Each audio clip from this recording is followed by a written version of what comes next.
Personal finance opinions YouTube channel में एक और वीडियो में आपको खुशामदीद।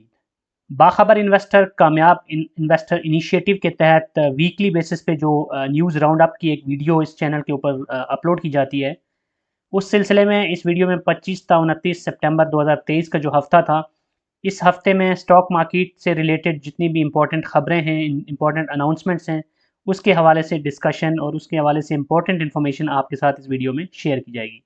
साथ साथ जो डायरेक्टली या इनडायरेक्टली चीज़ें स्टॉक मार्केट से और पाकिस्तान की ओवरऑल इकानमी से रिलेट करती हैं, डॉलर की प्राइस, उसके अलावा पाकिस्तान की जो फॉरेन रिजर्व्स हैं और उसके अलावा दीगर जो मुतफरक इंपॉर्टेंट खबरें हैं, वो भी इस वीडियो का हिस्सा होंगी।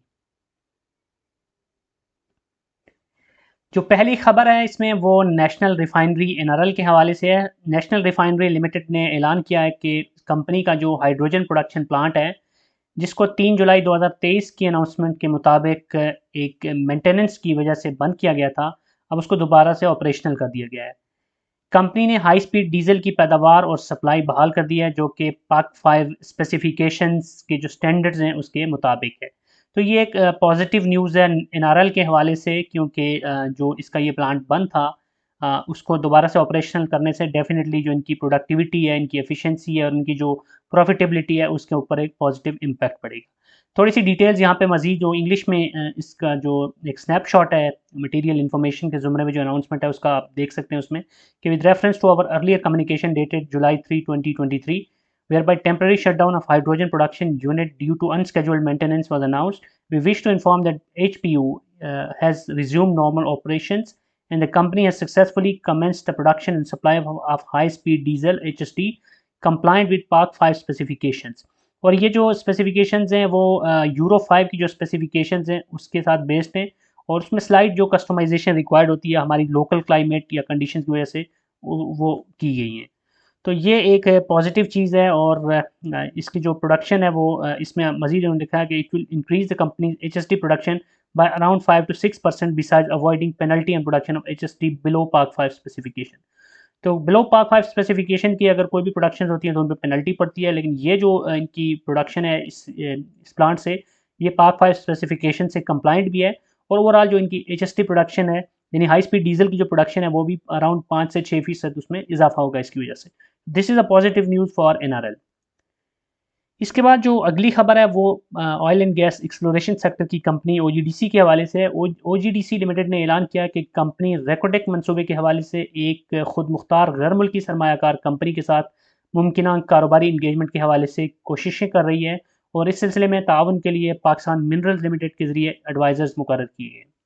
तो कम ओजीडीसी पाकिस्तान में गैस और जो ऑयल है उसके रिजर्वायर्स ढूंढने के लिए, एक्सप्लोरेशन के लिए वक्तन फ़वक्तन ना सिर्फ ये कि अपने तौर पे मुख्तलिफ प्रोजेक्ट्स करती रहती है, बल्कि जो दीगर इससे रिलेटेड कंपनीज़ हैं उनके साथ जॉइंट वेंचर्स भी होते हैं। और इस दफ़ा ये जो इंफॉर्मेशन है ये एक फ़ॉरेन कोई सॉवरेन फ़ॉरेन इन्वेस्टर है, तो उसके साथ एक पोटेंशियल इंगेजमेंट के लिए कोशिश कर रहे हैं। और रेकोटेक प्रोजेक्ट जो कि आपको इसके बारे में ऑलरेडी इन्फॉर्मेशन होगी कि ये बड़ा इंपॉर्टेंट प्रोजेक्ट है, ख़ास तौर पे जो oil and gas exploration sectors की कंपनीज़ हैं उनके लिए ये एक काइंड ऑफ सोने की चिड़िया है। तो इसमें जितना ज़्यादा ये इन्वॉल्व होती हैं, जितना अच्छे से इसके अंदर अपने बिज़नेस को ये एक्सपेंड करने की कोशिश करती हैं, उतना ही इन कंपनीज़ के लिए और सब्सिक्वेंटली पाकिस्तान की इकानमी के लिए और उन इन्वेस्टर्स के लिए जो कि इन कंपनीज़ में इन्वेस्टेड हैं उनके लिए पॉजिटिव होती है। तो ये एक इनिशियल ख़बर है, अब आगे चलकर ये जो इनकी काविश है ये किस हद तक कामयाब होती है उसके ऊपर सारी डिपेंडेंसी होगी कि फ्यूचर में इनके ये जो बिज़नेस प्रॉस्पेक्ट्स हैं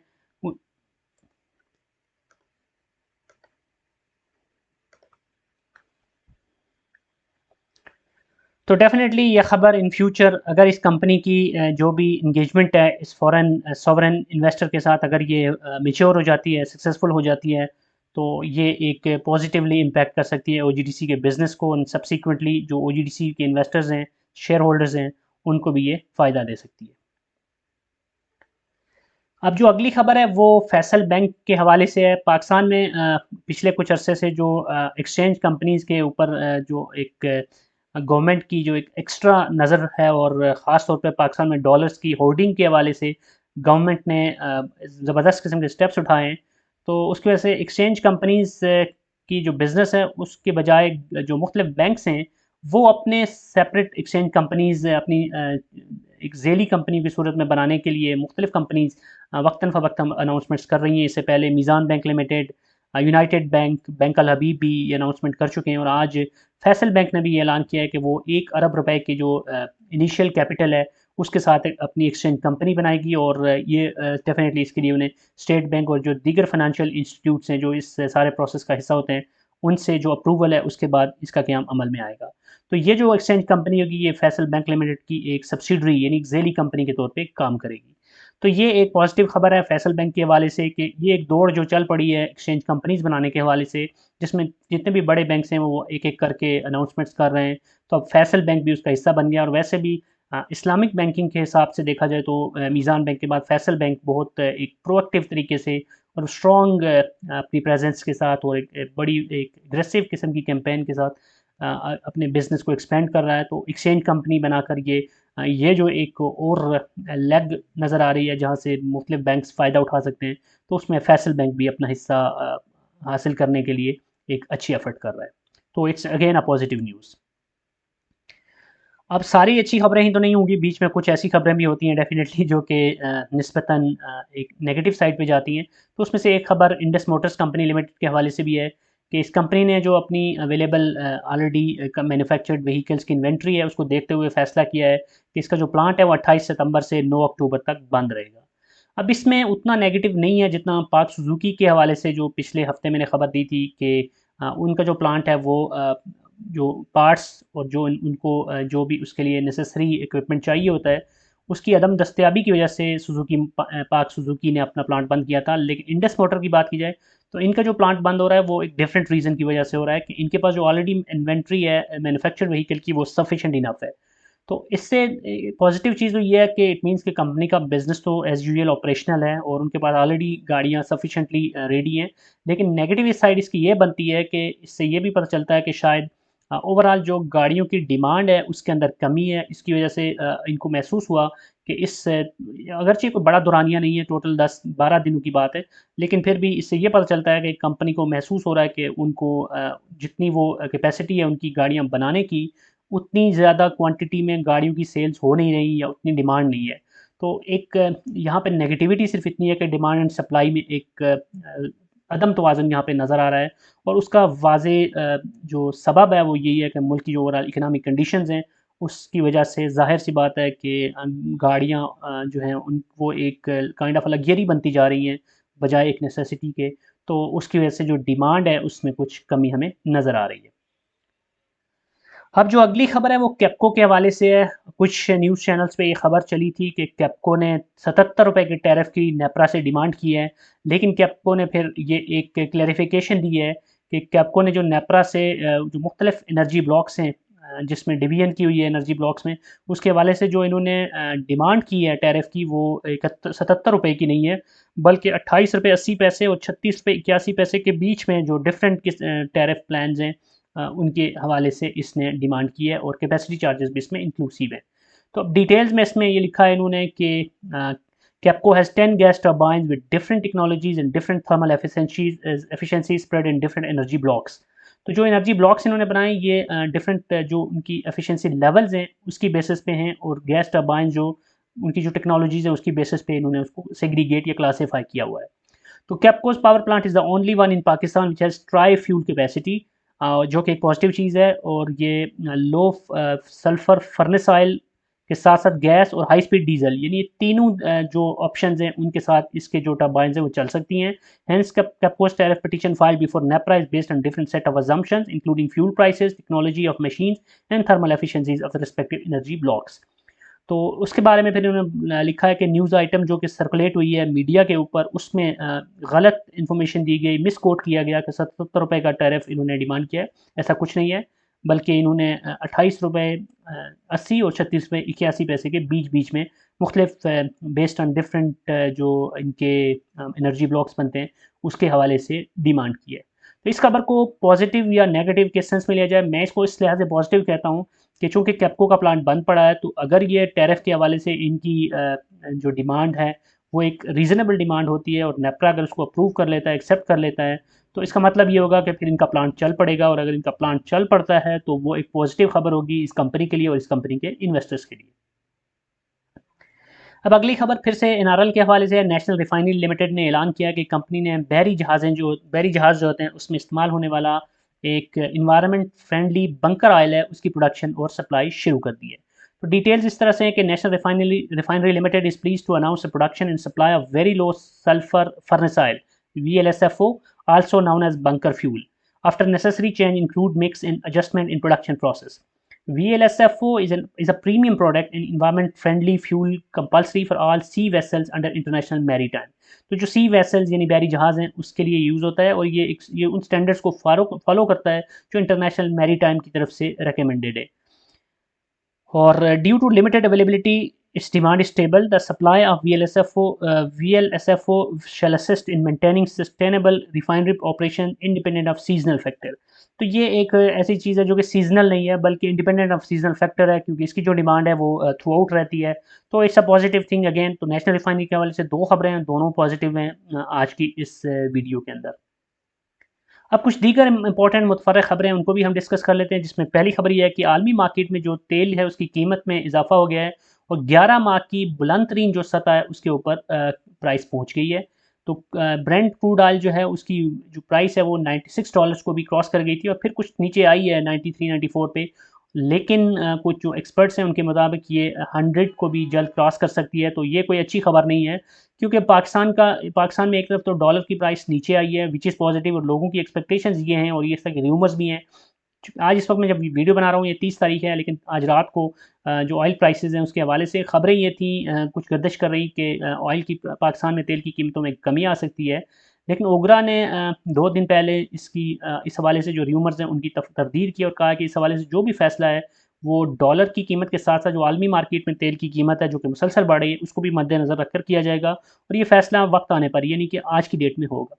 अब जो मेरी अज़म्पशन है वो ये है कि डॉलर अगरचे नीचे आया है लेकिन ऑयल की जो ओवरऑल वर्ल्ड इंटरनेशनल मार्केट में प्राइसेस भी ऊपर गई हैं, इसलिए मुमकिन है कि कुछ कीमत कम कर भी जाए, हो भी जाए, लेकिन कोई बहुत बड़ा नंबर नहीं होगा ऑयल की प्राइसेस अगर चेंज होती भी हैं, क्योंकि सिर्फ डॉलर का नीचे आना ही काफ़ी नहीं है बल्कि इंटरनेशनल मार्केट में अगर प्राइस ऊपर जा रही है तो वो जो उसका पॉजिटिव इम्पैक्ट है डॉलर प्राइस नीचे आने का वो नलीफाई हो जाता है। लेट्स सी कि आज इसकी जो ऑयल की प्राइसेस हैं वो आज रात से यानी कल यकम से कितनी चेंज होती हैं। So let's be positive and optimistic, लेकिन इतना ज़्यादा हमें ओवर एक्सपेक्टेशंस नहीं लगानी चाहिए कि ओगरा कोई बहुत बड़ा फ़र्क ले आएगा प्राइस में और एकदम से जितनी ज़्यादा पिछले कुछ अरसे में बढ़ी है प्राइस उससे बहुत कम अगर कम होती भी है तो वो हमें देखने को मिल सकती है। अब जो दूसरी खबर है वो ये है कि पाकिस्तान होटल्स डेवलपमेंट लिमिटेड को एक जो मुमकिना एक पोटेंशियल बायर है SIUT ट्रस्ट, उसने अप्रोच किया है ताकि इस हवाले से कंपनी की प्रॉपर्टी के जो डॉक्यूमेंट्स हैं उनकी ड्यू डिलिजेंस का अमल शुरू किया जा सके। वाज़ेह है कि PHDL एक 5 star hotel, Regent plaza hotel और कराची कन्वेंशन सेंटर की मलकियत की हामिल कंपनी है। तो ये जो दो बड़े नाम हैं, जो बड़ी प्रॉपर्टीज़ हैं वो इसके अंडर हैं।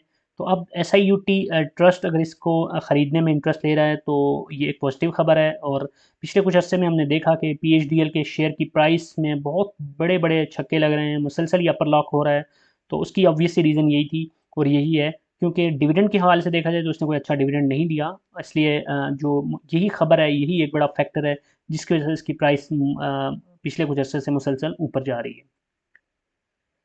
अब जो तीसरी खबर है ये ओवरसीज़ से रिलेटेड है कि स्टेट बैंक ने जो लेटेस्ट डेटा शेयर किया है उसके मुताबिक जो रोशन डिजिटल अकाउंट्स हैं, जो कि गुज़श्ता इमरान खान दौर की गवर्नमेंट का एक बहुत ही ज़बरदस्त इनिशिएटिव मैं कहूँगा, स्टेट बैंक और जो उस वक्त PTI लेड गवर्नमेंट थी उसका, और उसके ज़रिए जो रोशन डिजिटल अकाउंट्स का एक ऑप्शन इंट्रोड्यूस करवाया गया था, तो उसकी वजह से बहुत ज़्यादा डॉलर का इनफ्लो हमें देखने को मिला था ओवरसीज़ पाकिस्तानीज़ की तरफ से। तो जो मजमूई तादाद है वो 6 लाख से तजावुज़ कर गई है number of Roshan digital accounts. So उसमें अगर हम देखें अगस्त 2023 में तो 10,597 नए अकाउंट्स खोले गए। यहाँ पर दूसरी पॉजिटिव चीज़ ये है कि रोशन डिजिटल अकाउंट्स अगरचे पिछले कुछ अर्से में काफ़ी ओवरसीज़ कुछ मायूस भी हुए, कुछ र्यूमर्स की वजह से और कुछ पॉलिटिकल और इकोनॉमिक इंस्टेबिलिटी की वजह से, लेकिन इसके बावजूद हम देख रहे हैं कि अब भी रोशन डिजिटल अकाउंट्स की ओपनिंग का प्रोसेस जारी है और पैसे भी इसमें आ रहे हैं। रोशन डिजिटल अकाउंट्स में अब तक कुल $6.6 बिलियन आ चुके हैं, जबकि गुज़श्ता 36 महीनों में यानी 3 सालों में अगर हम देखें तो $1.48 बिलियन उसमें से निकाले गए। तो अब भी अगर 6.6 में से 1.48 निकाले भी गए तो एक बड़ी अमाउंट जो है वो पाकिस्तान के अंदर मौजूद है और रिपैट्रिएट जो हुए हैं पैसे वो बहुत ज़्यादा नहीं है। तो इट्स अ पॉजिटिव थिंग, क्योंकि ये वो मनी है, ये वो ऑप्शंस हैं जो इसके ज़रिए गवर्नमेंट इनफ्लोज ले आ रही है। और अब जब के डॉलर की ग्रे मार्केट को ख़त्म किया जा रहा है, तो इससे ये भी एक्सपेक्टेशन है कि अब ज़्यादा पैसा बैंकिंग चैनल्स के थ्रू आएगा। And in that case Roshan digital account सबसे बेस्ट ऑप्शन होगा, क्योंकि इसमें जो पैसा आता है उसको फिर जो हमारे ओवरसीज़ पाकिस्तानीज होते हैं वो उसको डिफरेंट ऑप्शंस के ज़रिए इन्वेस्ट भी कर सकते हैं और बहुत अच्छे उसमें उनको रेट्स मिल रहे होते हैं। जैसे इस्लामिक नया पाकिस्तान सर्टिफिकेट या कन्वेंशनल नया पाकिस्तान सर्टिफिकेट्स है, डॉलर्स में, पाउंड्स में, यूरोज़ में या पीकेआर में, किसी भी करेंसी में, तो वो बहुत अच्छा रेट आपको दे रहा है। उसके अलावा जब आप आरडीए खोलते हैं रोशन डिजिटल अकाउंट, उसके ज़रिए फिर आप स्टॉक मार्केट में भी इन्वेस्टमेंट कर सकते हैं। प्लस इसके ज़रिए जो आप प्रॉपर्टीज़ खरीदते हैं वो भी फिर उसको जब वापस अगर आप बेचते भी हैं तो वो पैसा आपका रिपैट्रिएबल होता है। यानी उस पैसे को आप बाहर भी अगर लेके जाना चाहें तो ले जा सकते हैं। तो ये बहुत ईज़ी है, क्योंकि वैसे पाकिस्तान से पैसा बाहर भेजना बहुत मुश्किल है लीगल चैनल के ज़रिए। बहुत सारी कदरें हैं, बहुत सारे लंबे प्रोसेसेस फॉलो करने पड़ते हैं। लेकिन आरडीए के थ्रू अगर आपका पैसा पाकिस्तान में आता भी है, तो उसको आप जब भी चाहें तो बहुत ही कन्वीनियंट तरीके से रिपैट्रिएट कर सकते हैं वापस बाहर। अब यूएसडी टू पीकेआर की हम कुछ बात कर लेते हैं। पिछले हफ्ते भी हमने देखा था कि मुसलसल एक डिक्लाइन हमें नज़र आ रहा था। यूएसडी मुसलसल गिर रहा है पीकेआर के अगेंस्ट। तो इस हफ्ते चूँकि फ्राइडे को तो ऑफ था, तो अगर हम 25 से लेकर 28 तक देखें तो 290 रुपये 86 पैसे था 25 तारीख को, जो कम होते होते 28 तारीख को 287 पे आ गया। तो तकरीबन 3 रुपये से ज़्यादा इसमें इन 4 दिनों में हमें डिक्लाइन देखने को मिला ओवरऑल पाकिस्तानी रुपये के अगेंस्ट यूएसडी में। तो इससे हमें पता चलता है कि जो एक ग्रे मार्केट की वजह से और साथ साथ डॉलर की होर्डिंग की वजह से जो डॉलर की प्राइस बहुत ज़्यादा एक इसमें बबल आ गया था, वो बस्ट हो रहा है और डॉलर मुसलसल नीचे आ रहा है। अब सवाल ये पैदा होता है कि डॉलर कितना नीचे आ सकता है। तो दो चीज़ें, एक तो ये कि एक फैक्टर जो था वो ये था कि डॉलर की होर्डिंग हो रही थी, ब्लैक में जो डॉलर अफगानिस्तान जा रहा था। ये सारी चीज़ें अगर रोकती है गवर्नमेंट और जैसे रोक रही है, तो डेफिनेटली इसका एक पॉजिटिव इम्पैक्ट पड़ेगा और पॉजिटिव इम्पैक्ट पड़ भी चुका है। और हमने देखा कि अब डॉलर जो कि 315 भी क्रॉस कर चुका था और ओपन मार्केट में तो उससे भी ज़्यादा था, अब वो 287 पे इंटरबैंक में और 290 के आसपास ओपन मार्केट में आ चुका है। लेकिन दूसरी तरफ ये है कि जो नेचुरल एक फिनोमेना होता है डिमांड एंड सप्लाई का, उसके हवाले से बात की जाए और एक जो इंट्रिंसिक वैल्यू होती है उसको देखा जाए, तो हमें ये भी नहीं एक्सपेक्ट करना चाहिए कि डॉलर बिल्कुल ही धड़ाम से गिर जाएगा। ऑब्वियसली एक लेवल पे आके उसके बाद डॉलर स्टेबल हो जाएगा और उसके बाद वापस ऊपर भी जा सकता है अगर मुल्क की इकानमी बेहतर परफॉर्म नहीं करती। तो इकानमी अगर बेहतर परफॉर्म करती है और गवर्नमेंट की जो भी रिजिड स्टेप्स लिए जा रहे हैं अगर उनको कंटिन्यू किया जाता है, तो फिर तो डॉलर मेरी जो ज़ाती राय है उसमें 270 के आसपास आ सकता है और वहाँ पे रुक सकता है। लेकिन अगर ऐसा ना हुआ तो ये वापस जिस तेज़ी से नीचे आया इस तरह ऊपर भी जा सकता है। बहरहाल अभी ये बहुत ज़्यादा चीज़ों पे डिपेंड करता है। आगे आईएमएफ के साथ किस तरह की डील होती है, फिर पाकिस्तान के अंदर जो इलेक्शन के हवाले से जो एक्सपेक्टेशंस हैं कि जनवरी में होना है और पॉलिटिकल स्टेबिलिटी की तरफ अगर जाता है मुल्क तो उसका भी अच्छा इम्पैक्ट पड़ सकता है। प्लस गवर्नमेंट के जो स्टेप्स हैं डॉलर के हवाले से वो किस हद तक कंटिन्यू रहते हैं।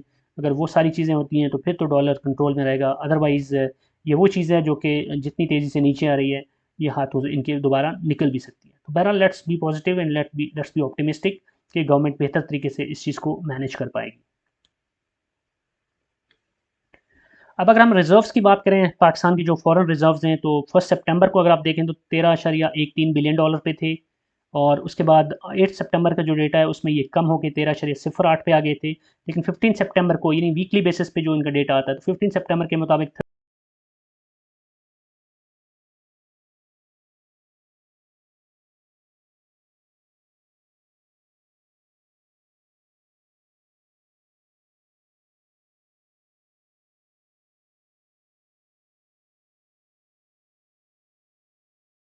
13.19 बिलियन डॉलर पे चले गए थे और अब 22 को 13.16 बिलियन पे हैं।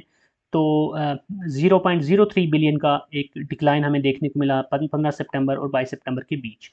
तो अगर 1 सितंबर और 22 सितंबर को देखें तो बहरहाल इन एनी केस 13.13 से लेके 13.16 तक का सफ़र है। तो इट मीन्स के बीच में अब पिछले हफ्ते के मुकाबले में तो हमें डिक्लाइन नज़र आ रहा है। लेकिन 1 सितंबर के कंपैरिजन में अगर हम 22 सितंबर का डेटा देखें तो बहरहाल जो ओवरऑल हमारे रिजर्व्स हैं वो 13.13 बिलियन से बढ़कर 13.16 बिलियन पे गए हैं, विच इज़ पॉजिटिव। तो अभी कोई बहुत बड़ा डिक्लाइन या बहुत बड़ा कोई इंक्रीज़ दोनों चीज़ें हमें नज़र नहीं आ रही। लेकिन इंपॉर्टेंट ये है कि अगर ये कुल मिला के वो रिजर्व्स हैं जो कि स्टेट बैंक प्लस जो प्राइवेट बैंक हैं उनके मिला के, तो अगर ये 13 को कंटिन्यू रखते हैं, इससे ऊपर रहते हैं, तो इट्स अ पॉजिटिव थिंग। छोटा मोटा अप डाउन तो आता रहता है क्योंकि कुछ इनको पेमेंट्स करनी होती हैं, प्लस कहीं से अगर इनको मज़ीद कोई फाइनेंस आ जाती है तो वो पॉजिटिव इम्पैक्ट डालता है। एक्सपोर्ट इम्पोर्ट का जो डिफरेंस है, जो वो भी पॉजिटिव इम्पैक्ट डाल देता है, या नेगेटिव अगर एक्सपोर्ट्स के मुकाबले में इम्पोर्ट ज़्यादा हो जाए। तो कुल मिला के देखा जाए तो 13 से ऊपर अगर रहता है तो ये पॉजिटिव ही रहेगा।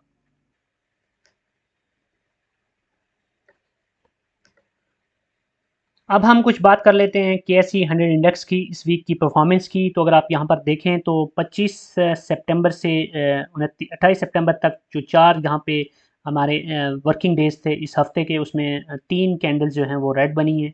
और जो आखिरी कैंडल बनी है 28 सितंबर की, इसकी आप बॉडी देखें तो यहाँ से हमें पता चलता है कि यहाँ पे इसकी ओपनिंग हुई है और इसकी क्लोजिंग काफ़ी नीचे हुई है। तो ये कोई अच्छा साइन नहीं है। इट मीन्स के जो ओवरऑल यहाँ पे वॉल्यूम भी कम है, और दूसरा ये कि एक बड़ी नेगेटिविटी हमें देखने को मिली है 28 सितंबर को। तो ये कोई हौसला अफजा शगुन नहीं है। और 25-26 को भी हम देखें तो मार्केट नेगेटिव ही रही। और 25 को जहाँ पर हमें ओपनिंग देखने को मिली थी वो था तकरीबन 46,482, और अगर हम 28 की क्लोजिंग देखें तो वो 46,229। तो बहरहाल ओवरऑल देखें तो बहुत ज़्यादा पॉइंट्स लूज़ नहीं किए KSE 100 इंडेक्स ने। एक रेंज बाउंड एक्टिविटी ही नज़र आ रही है, लेकिन इंडेक्स रोज़ाना की बुनियाद पे हम देखें तो वहाँ पर हमें रेड कैंडल्स देखने को मिल रही हैं, विच मीन्स के जो सेलिंग है वो ज़्यादा हो रही है और पैनिक की सिचुएशन बहरहाल मौजूद है। और वॉल्यूम्स भी कोई बहुत ज़्यादा हौसला अफजा नहीं है, अगरचे पिछले कुछ दिनों से थोड़े ज़्यादा ही हमें नज़र आ रहे हैं। लेकिन इंपॉर्टेंट चीज़ ये है कि वॉल्यूम अगर ज़्यादा भी है तो सेलिंग अगर बहुत ज़्यादा हो रही है तो इसको कोई एक पॉजिटिव और नेक शगुन नहीं समझा जाएगा। और इससे हमें ये पता चलता है कि एज़ ऑफ नाउ अगर हम मार्केट को देखें तो वहाँ पर इन्वेस्टर्स एक कन्फ्यूजन की सी सूरत हाल में है, क्योंकि जो इकानमी है पाकिस्तान की, और दूसरा ये कि इलेक्शंस के हवाले से भी क्लैरिटी नहीं है। पॉलिटिकल स्टेबिलिटी भी फ़िलहाल हमें दिखती हुई नज़र नहीं आ रही। और अब आगे जो PMLN के लीडर हैं नवाज़ शरीफ, अगर वो पाकिस्तान आते हैं तो उसके बाद पाकिस्तान में जो पॉलिटिकल मोबिलाइजेशन या पॉलिटिकल एक्टिविटी है वो क्या रुख इख्तियार करती है। फिर इमरान खान के हवाले से अब साइफ़र केस, पहले तोशा खाना अब साइफ़र केस, तो उसमें भी मुमकिन तौर पे जो उनको मज़ीद सज़ा सुनाई जा सकती है, उसका क्या इम्पेक्ट होता है। फिर इलेक्शन के हवाले से कि किस तरह पार्टीज़ को वहाँ पर इलेक्शन में हिस्सा लेने के लिए आज़ादी मिल सकती है, और हमारे जो इलेक्शन होते भी हैं इनकेस तो उनको इंटरनेशनली कितनी एक्सेप्टेंस मिलती है।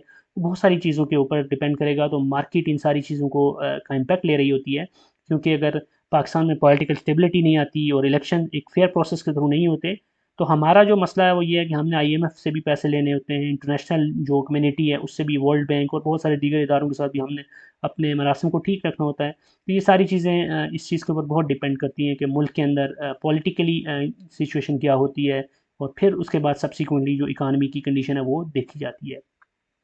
उसके अलावा इंटरेस्ट रेट अभी तो नहीं बढ़ाया गया, which is a positive thing, लेकिन आगे चलकर अब क्या इंटरेस्ट रेट यहीं पे रहेगा या ऊपर जा सकता है या मज़ीद या कुछ नीचे भी आ सकता है। अगर तो नीचे आता है तो ये इसका डेफिनेटली मार्केट पे पॉजिटिव इम्पैक्ट पड़ सकता है, लेकिन अगर ये यहाँ से मज़ीद बढ़ जाता है तो उसका मार्केट मज़ीद नेगेटिव असर ले सकती है। तो यहाँ पर अगर हम थोड़ा-सा इसको ज़ूम आउट करके देखें तो बहरहाल ये हमें देखने को मिल रहा है कि पिछले कुछ अरसे में जब IMF के साथ डील हुई थी तो मार्केट बहुत ऊपर गई थी। तो अभी बेसिकली हम यहाँ पे देख सकते हैं कि मार्केट एक हाई लगाने के बाद 50,000 के करीब जाने के बाद वापस नीचे आई। तो ये जो 46,000 का एक नफसियाती फ़िगर है, फ़िलहाल तो उसके करीब ही, पिछले काफ़ी अरसे से उसी के आस-पास ही हमें यहाँ पर नज़र आ रहा है कि ये ट्रेड हो रही है। तो अब 46,000 से अगर ये ऊपर रहती है तो फिर तो ये एक मुस्बत शगुन होगा, और फिर हमें ये एक्सपेक्टेशंस होंगी कि मार्केट यहाँ से कुछ मज़ीद ऊपर भी जा सकती है अगर हालात बेहतर रहते हैं। लेकिन अगर 46,000 से नीचे आ जाती है तो फिर हम मज़ीद इसके अंदर डिप्स देख सकते हैं, और फिर 45 या सब्सिक्वेंटली 44,000 का नंबर भी है, वहाँ तक भी आ सकती है। तो इन दैट केस फिर जो सिचुएशन है वो काफ़ी डिफरेंट हो सकती है और बड़े-बड़े शेयर्स जो हैं वो भी गिर सकते हैं। तो बहरहाल यहाँ पर KSE 100 इंडेक्स की ही हमने बात नहीं करनी, बल्कि डिपेंड ये करता है कि इंडिविजुअली आपके शेयर्स कैसा परफॉर्म कर रहे हैं, क्योंकि हर बंदे की जो इन्वेस्टमेंट्स होती हैं वो KSE 100 इंडेक्स में, उन्हीं 100 शेयर्स में नहीं होती, बल्कि बहुत से ऐसे शेयर्स भी होते हैं जो कि KSMI आल या KSE में भी आल शेयर्स का हिस्सा होते हैं। तो अमूमन KSE 100 इंडेक्स अगर नीचे भी है तो मे बी कि वो अच्छा परफॉर्म, तो इसलिए आपको बहुत केयरफुली इंडिविजुअल शेयर्स हैं उनके ऊपर फोकस करके देखना होगा कि उनकी परफॉर्मेंस कैसी है, और उसी के हिसाब से फिर आपको अपनी पोजीशंस लेनी होगी। और लॉन्ग टर्म इन्वेस्टर्स जो ख़ास तौर पे हैं उनके लिए तो मैं यही कहूँगा कि उनको स्ट्रॉन्ग फंडामेंटली स्ट्रॉन्ग शेयर्स हैं अगर, तो उसमें वक्ती तौर पे ये अप्स एंड डाउन अगर आते भी हैं तो उसको कोई बहुत ज़्यादा उस पर नेगेटिव इम्पैक्ट नहीं पड़ता। उनके लिए ये है कि वो बाज़ औक़ात अपॉर्चुनिटीज़ उसमें क्रिएट हो रही होती हैं, लेकिन अलबत्ता जो शॉर्ट टर्म इन्वेस्टर या स्विंग ट्रेडर्स हैं उनको ये चीज़ें टेक्निकल्स, जो स्टॉक की मूवमेंट है, ये सारी चीज़ों का बहुत ज़्यादा ख्याल रखना होता है। तो that's it from this video. I hope कि ये इन्फॉर्मेशन आपके लिए यूज़फुल होगी। अगर आपका कोई क्वेश्चन है, कोई भी फीडबैक है तो कमेंट सेक्शन में लिख सकते हैं। और अगर आपको ये वीडियो पसंद आई है तो चैनल को सब्सक्राइब करना, वीडियो को लाइक करना, बेल आइकन को प्रेस करना मत भूलिएगा। Thank you very much.